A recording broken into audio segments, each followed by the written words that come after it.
এরা কিন্তু কেউ এই যে এত যন্ত্র বাজছে তাদের সঙ্গে পরিচিত নয়, ওরা শুধু ওই হারমোনিয়ামটার সঙ্গে পরিচিত।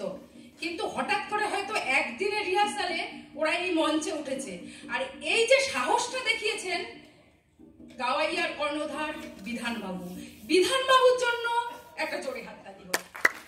এবার মঞ্চে ছোট্ট খুদে গাওয়াইয়ার শুভাঙ্গী। বহরমপুর রবীন্দ্র সদন মঞ্চে।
শুভাঙ্গীর জন্য সবাই হাততালি দিন, আবার একবার উৎসাহিত করুন।